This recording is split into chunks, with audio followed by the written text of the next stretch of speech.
Hi, everyone. Welcome to the next installment of the Art Matters series. My name is Marjorie Rawl. I am the Tirana Assistant Curator at the Fitchburg Art Museum. And today I'm so excited to be joined by artist Ruben Natal-San Miguel, an artist featured in our latest exhibition called The Big Picture. Ruben is an architect, a fine art photographer, curator, and critic. His photographic work has been shown nationally and internationally at institutions like the MFA in Boston, the New York Public Library, the Outsider Art Fair, and his work has been published widely. It is also in the permanent collections of the Museum of the City of New York, the Mint Museum in Charlotte, North Carolina, the Studio Museum in Harlem, and the Fitchburg Art Museum, among many, many others. And Ruben, thank you so much for joining me today. It's a pleasure to be talking with you. Hi, everybody. Good, good.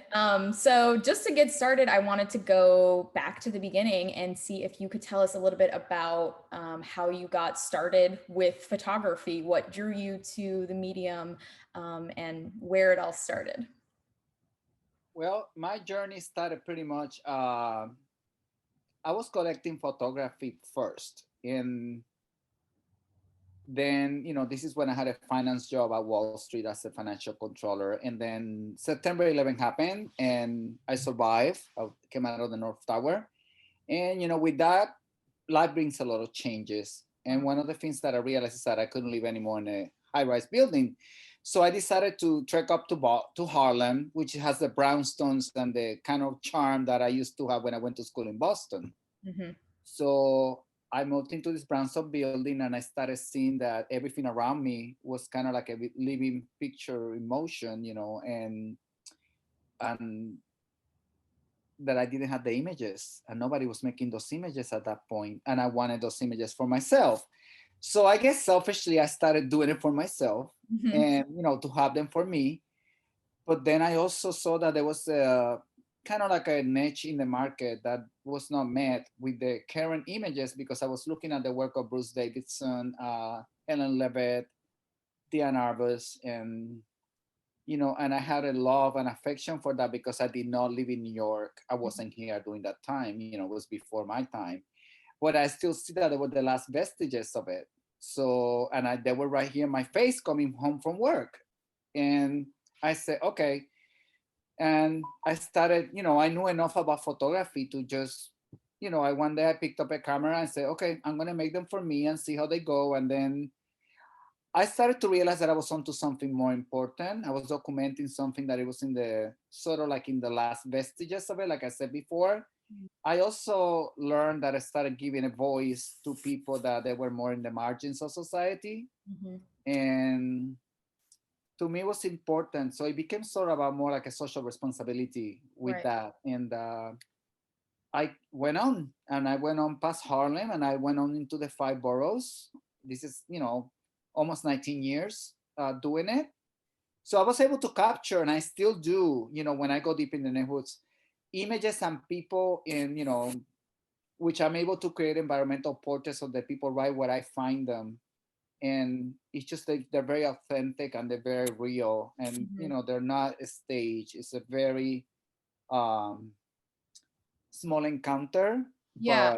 but I was going to ask, how do you decide what to photograph when you're out on the you street? mean how I'm gonna How steal do their you? soul for a few seconds? Sorry. You mean how I'm gonna steal their soul for a few seconds? Yeah, exactly. uh, I simply go mostly on foot. I did it by bicycle, but then I realized that even on a bicycle and by bus, you miss a lot. So I started walking a lot, to the point that I think I walk pretty much about the entire New York City area right now, within all that time. I made it my homework, and I go over sometimes back to revisit some of the people and the places. Mm, But for me, it's important to find these people exactly how I saw them, what drew me to them, whether it was a tattoo, a hat, a storefront, the way they were dressed, mhm. you know, whatever they were doing at the moment that I found them. I think that that was I always made it very important that my work has to be that way. I'm not a studio photographer, Right. but for me, it's important also that the portraits that I make have that same effect. Mhm. They had that great composition because I'm a trained architect.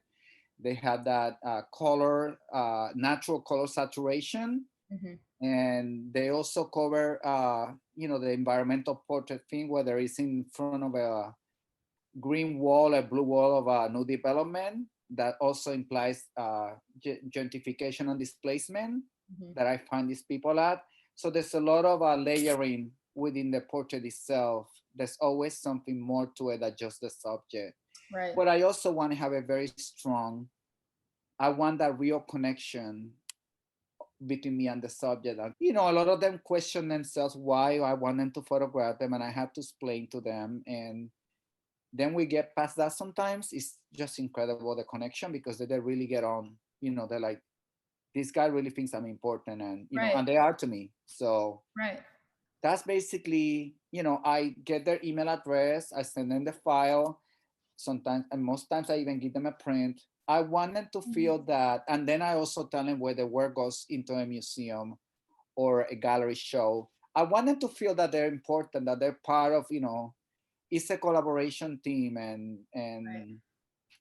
that, my whole thing is to celebrate them as subjects. It's Mhm. the hunt and the prize. Right. And I was going to ask, about your process and sort of how these interactions go, and also if how things have changed now that kind of public space and social interaction is now kind of restricted and different. How is it going now? Well, it's challenging, but I managed to make work through the pandemic, and the work, I got very well. I wouldn't say fortunate. If the work has gone really to places right now, a lot of work is being picked up for museum shows. It's being Mhm. picked up for the museum collections. I could tell you that I made this portrait of these two transgenders in Coney Island this summer, and they were amazing. And I basically took the photo, and the next week they were published in magazine articles. And then from there, they went to this amazing show, Nordstrom. It was a big show about black styling black, Mm. and that show generated a great amount of press. It was in the news, in the media, on print, and these two transgender, they happened to be had as modeling aspirations. So next thing I know, they were walking in Brooklyn Fashion Week, Oh my and gosh. their careers took off. Wow. And so I just made a promise. I just basically made a point to, when the curator of the Leslie Lohan Museum of Art in New York, which is the most important LGBTQ museum in the world, came here, because I was going to give them a gift. I wanted to have a collection of people of color, LGBTQ, in their collection, Hmm. not just the typical gay naked white male that they've been collecting for 30 years plus. Right. So I gave them that photo. That I offered them that photo. And so now their photo is going in their collection. So, you know, it was just an encounter, but I'm happy that I'm able to do that, because it helped them also develop their careers, their Hmm. self-esteem. I think it's very hard to be black and transgender in America right now, Hmm. and they have these beautiful inner souls, and for me to be able to just be the communicator or the facilitator of that, it speaks volumes. Yeah. So that's just one story, and then there's the other story about another photo that a collector like Tony did with the Fitchburg, donated to the Mint Museum in North Carolina, in Charlotte. It was the portrait of this lady that has vitiligo, the skin condition. Hmm. And that lady was walking down the street on Hunts Point in the Bronx, and she's like, Mister, take my photo. Oh, And I really? turn around, I'm like, of course, it was, so I took the photo, moved on, because my eyes were, onto a fire hydrant, seeing that I was looking on the street. But then I got home, and I'm like, oh my God, what have I done? Because it was a very quick moment. And that photo was donated by the collector, and that photo generated an increased amount of uh, the museum being visited, Hmm. when it went on display. And it's part of the series Women Are Beautiful that we discussed before. Hmm. Anyway, I wanted to tell you this because I wanted people to know that how you could simply take a photo of someone that lives in the margins of society, and you could celebrate them, and the good that comes from it. I think that's the power of photography, and that's what I'm after. You know what I mean? Absolutely. Yeah. And I wanted to ask you about this series that you've mentioned, Now Women Are Beautiful. And I wanted to ask you sort of about the inspiration behind it and how you got started with this series. Okay, well, the series basically started. I've been an admirer of Gary Winogrand's work, but um, the series Women Are Beautiful, I thought that they they kind of bothered me. I mean, as a feminist, in a Hmm. way, because I thought that they were a little bit intrusive. And I mean, to me, the title "Women Are Beautiful" is more like a celebration of women.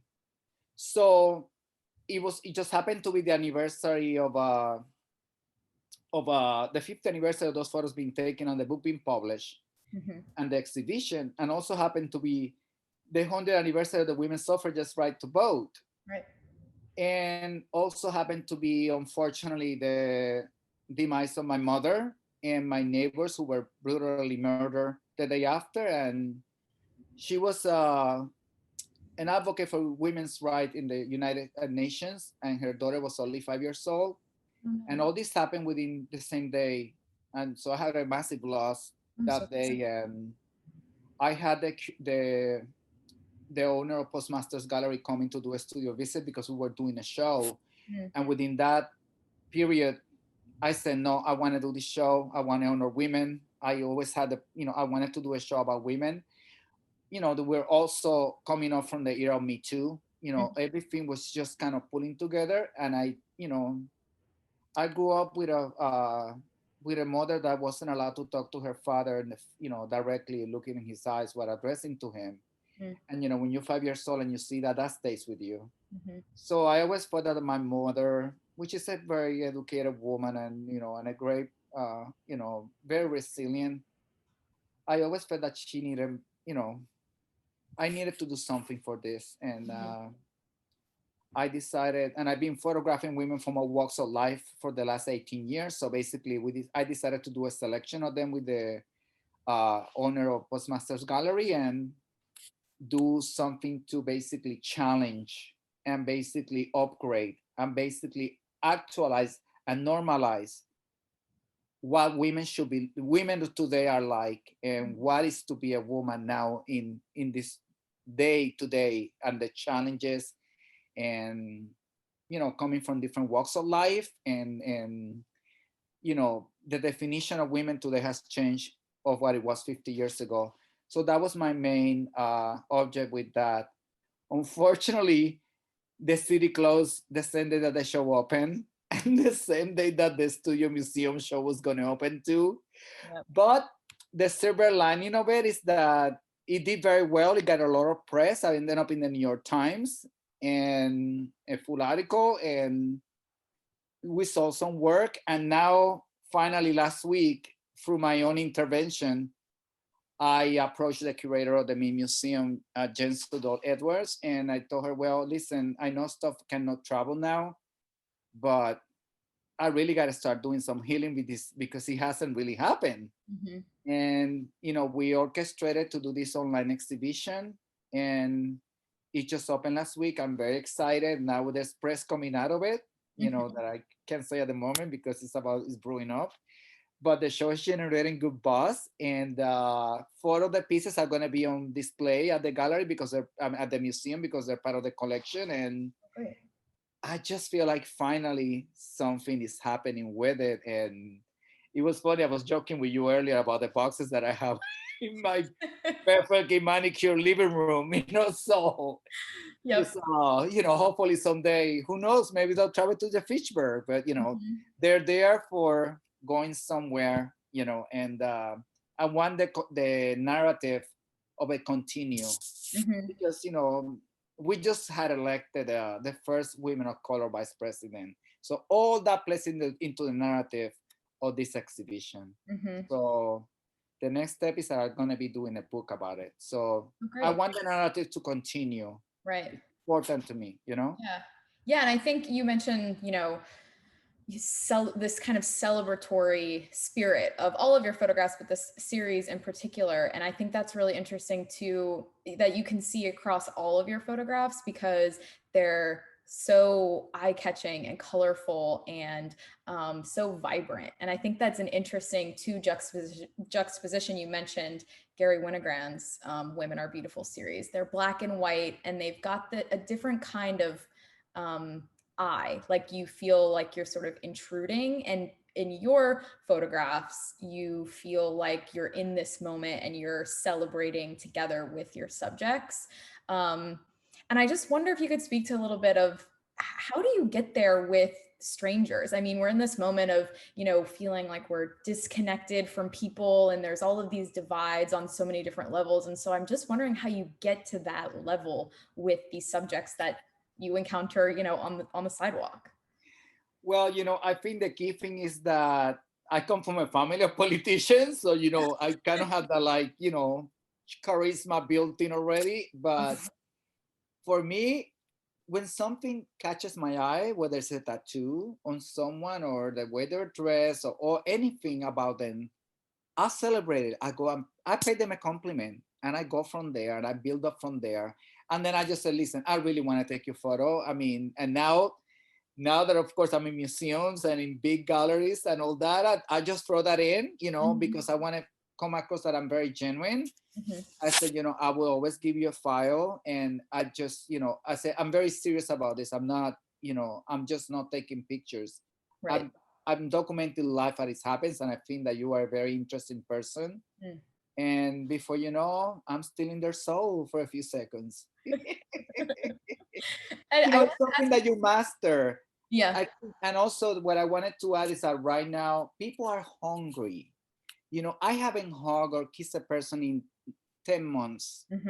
So any small interaction, any small acknowledgement that you try to do with a human being right now, it is so valuable. And I experienced that when I went to Provincetown recently, and in Boston, and where else I was recently that I dare to travel with, and even in New York when I was making that work.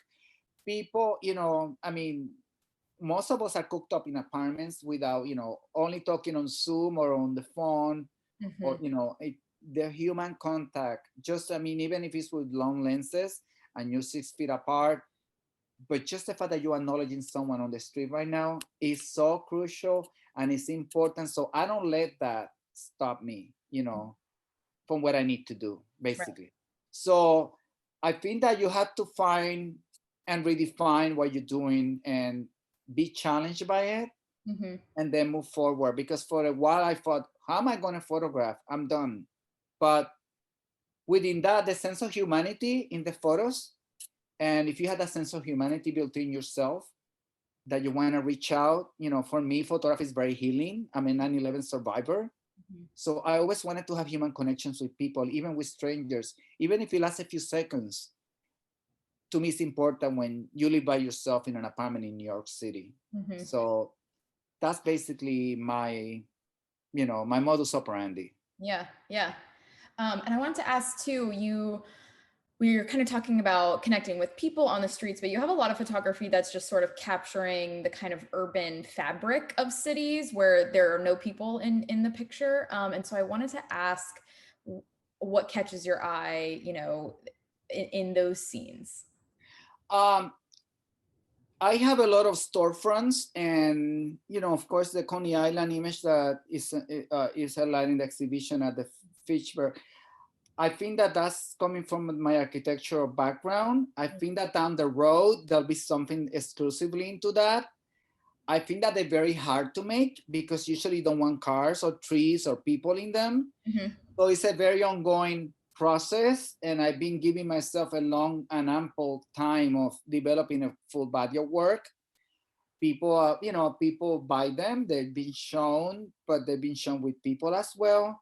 But I think later on in life, I think that that will come across as a full body of work. I just think that I want to give myself, because they're not easy to make, because you have to consider also the light factor. I don't like shadows. And if the shadows there, it has to be right. I like a very clean, stark photograph. And, when you're on the street, the world is in motion. and it just takes a millisecond to take that image without anything on it. It's like the ones I did at the Marquis of the Apollo. I made a full series of them, and they're doing really well at the moment. But I had to sit across the street in freezing weather or whatever, with cars going by, with people going by, with people asking me what I was doing. I mean, it's like a whole world in motion, and yet I want to capture that perfect second when there's no one there moving but that. So I love that. Mm-hmm. And I think that one of the ones that I'm gonna be donating to the Fitchburg, which is the building in blues and the women's feety boots hanging on a cord, which is traditionally a men's thing with sneakers. Mm-hmm. Uh, those images, I had to go sometimes 13 or 14 times to get the right time of the day Oh, and the sunlight right. to either match the building and that. So that work is a lot more intricate, Hmm. and it's great when I do it and I'm very satisfied, but it takes a long time. And I'm good with it because I really want it to be a thing that is done more on posterity Mm.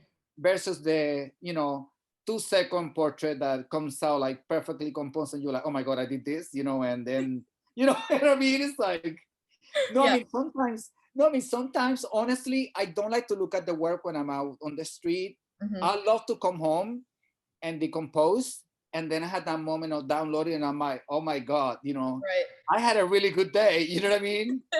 But I love people, and my most thing is people. I Mm-hmm. love that connection with other human beings, and it's very important for me now more than ever. Mm-hmm. Especially these days that people are just taking each other down, and people have no tolerance for each other. I'm pushing forward, and I'm saying it with photographs. To me, it's important to just keep the curse and keep going, and ignore the noise. You Mm-hmm. know? Absolutely. And you also made a recent trip out to Fitchburg to visit the museum and to see the show. And you mentioned to me that you wanted to come back and photograph the city. You liked the way, the sort of energy of the city. And I wonder if you could Yes. talk a little bit about that. What did you like about it? What was your Well, I impression? was pleasantly surprised because I went there. First of all, it's a charming town, and I was very, I love the museum, and I think it's a beautiful museum. But then I started meandering around because I'm I'm known for doing that. I'm like a cat. I just meander around, and I had, somebody drove me out there. I'm like, look, we need to drive around. Mhm. I made them drive around, which is my friend Lori, and I started seeing people that they were different from, I saw when I was going to college in Boston, Mhm. and it was very interesting for me to see that. And I keep seeing it, and I'm like, oh, and I saw a guy walking at people, and he had a very interesting look, and that's how that's when you start getting a feeling of well, there's going to be something very interesting there. So yes, I am very interested about going there and making portraits of the area and the people in it and the community. And I think that it'll be really great if the museum does the digital database for it, because I really want to. I think that there's a lot there that I kind of barely scratch the surface with my eye, and I really want to go back and just get the full grasp of it, because that's how I really like to photograph. When I go into an area and things that start catching my eye, and then you start on revealing all these different layerings, and Mhm. that's what I'm very interested, because Fitchburg is a suburb of Massachusetts, so Mhm. that really intrigues me. Right. And I also saw like there was a lot of people from different walks of life there, and Mhm. in the little time that I was there. So I also like that. It Mhm. looked like a good melting pot, and I like that. Yeah. That's what I Yeah. like to do. Yeah. So my last question I just wanted to ask was sort of what you're working on right now. Do you have anything you want to promote? What's going on? Oh. Well, as we were talking earlier, right now what I'm thinking about is how I'm going to launch the book of Women Are Beautiful, Mhm. how I'm going to do it, whether if it's going to be through private collectors, or whether which is going to be a private platform, a public platform. And like people do all kinds of like GoFundMe and all this stuff. I don't know. I don't want my word to be heard by it. I had to be very careful. Mhm.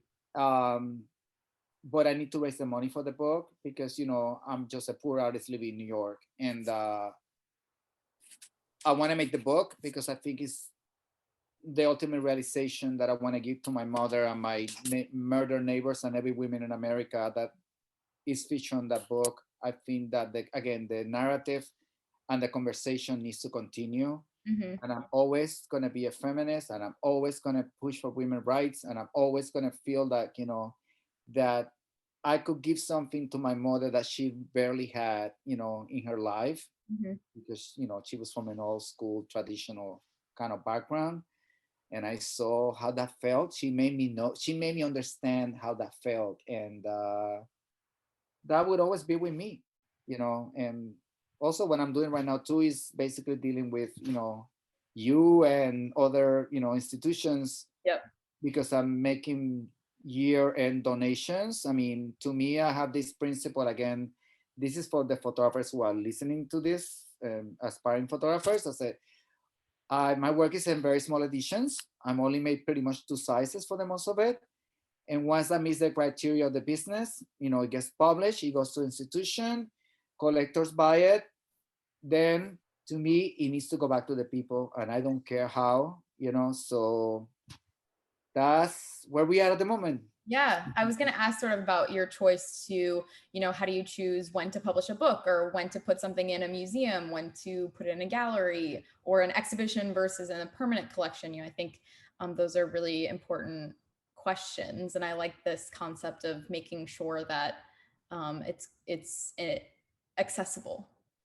Not it's only accessible too. I mean, I also, I curated pretty big exhibitions myself, and I interact and I saw other people's works as well. So I have all that background on me and experience, and I also collected work for photography for 25 years. So I have all this experience on me, and I think that tapping into Tony's talk that you guys did that I just watched earlier, which is wonderful.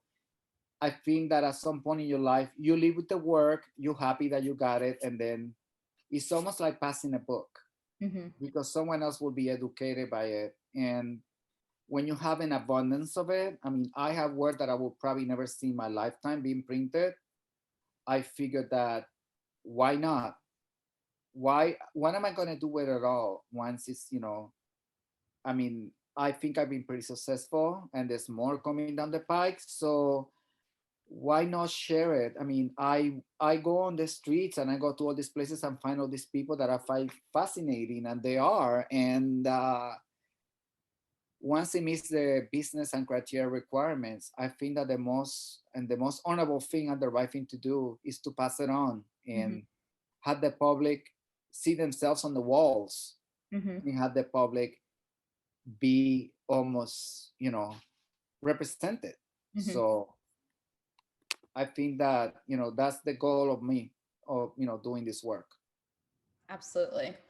Um, that's all I have for you, Ruben. Do you want to add anything else? Do you have any parting words of wisdom or anything like that? Well, I think that I hope that you and I have plans. It doesn't end here, and I hope that we could accomplish them. I think that 2020 has been a challenging year, but we have pulled through. Hmm. I'm very happy to meet you and Tony, and I'm so grateful for the Fitchburg Art Museum to put me in the exhibition. You have no idea how happy that made me. Oh my God. I Good. was no, because I went to school in Boston, and Right. there's some challenges showing work there, and now I'm breaking down the wall, so to speak, and Hmm. it means a lot to me. That someone can see themselves on the walls there, and to me that's very, very important. Absolutely. We're so happy to have you in the show and in the collection. Thanks to Dr. Tarana. And we're so happy that you were able to join me today. And it's been a real pleasure talking to you and talking about your work. So thank you again. Thank you all, and I wish everybody a happy holiday. You too.